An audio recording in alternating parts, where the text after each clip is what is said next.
So, game 2, the Hawks, after getting embarrassed in game 1, came out actually strong in this game to Trae Young to Clint Capella.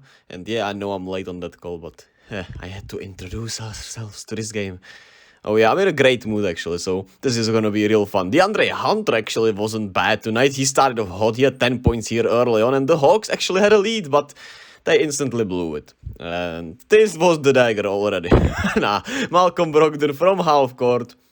Of course, he made it, and the Celtics, despite playing pretty badly in this first quarter, still have the lead, and they took off here halfway through the second quarter as Derrick White continues to be one hell of a player this series. He had like 25 points, 27 points in the first game, and tonight, well, it was almost no difference. He was just simply spectacular. Here's Tatum on the easy layup from Malcolm Brogdon. A 15-point lead here at the end of the second quarter, and they continued to just pile on these Hawks, and Al Horford, the Hawks legend, makes it a 20-point game halfway through this third quarter, but the Hawks did respond, and Onyeka Okongwu, I mean, the young guys for the Hawks look great, but, I mean, they might need to trade Hunter and John Collins somehow for, I don't know who, but Trae Young gets the steal, makes it here, and it's a 9-point game still, but, unfortunately for the Hawks, every time they actually made it, and made the run under 10, somebody had an answer, and it was Jason Tatum, and the game was pretty much over from here as the Celtics take a commanding 2-0 lead. You have, of course, Tatum going for 29, 10, and 6. He was pretty solid. Nothing special, but he was really good. Jaylen Brown with 18 on 14 shots.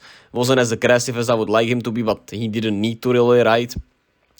Some dumb turnovers from both of them, which, who knows, could come back to bite them later, right? Because, well, the turnovers have been an issue for these two, and they still have some major holes when it comes to some things.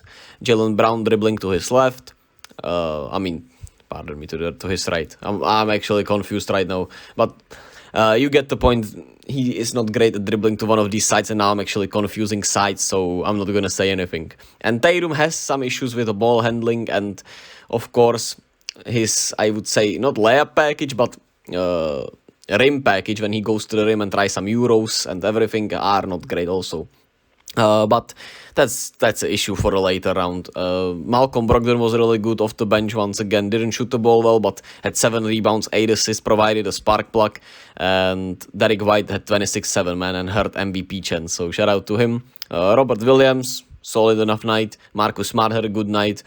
And despite the poor start, they still shot 56% from the field. They're just simply too much for these Hawks. What I liked from the Hawks, though, was once again the effort on the offensive boards. They had 19 offensive rebounds, which was the major key in them defeating the Heat in the play-in tournament. So that was great to see them crash the glass more. And what I didn't like was, Hunter started off great, but then he once again couldn't continue with 18 points on 19 shots. It's not great. John Collins, he was a +8, but goddamn, I don't know, man. John Collins, unfortunately, just has not been the same since that injury last year, and it's rough. Clint Capella was not good. DeJounte had a solidish night. Trae, I thought, actually played pretty fairly well. Still some really bad turnovers, especially early on, which was not great. Still didn't shoot the ball that well, but I don't think it was a bad game per se. I actually liked the bench effort, except for Sadiq Bey, who was not great tonight, but their plus-minus is in the dugout, so they played bad, surely, right? But I would actually say Onyeka Okongwu, Bogdanovic were really good tonight, but, I mean, it didn't matter since, I mean, the Celtics are just that much of a better team. And the Hawks are truly in a weird spot, since they don't have that many picks. They obviously will need to extend DeJounte since he has a contract for next year only. And they have some decisions to make, to say the least. We'll talk about it more in the offseason because it's too early for this. And they still have I saw some flashes that if they play, not sure if a perfect game is right, but maybe if the Celtics get too cocky or maybe if the Celtics just have a bad shooting night, the Hawks could shoot well and maybe win a game or two.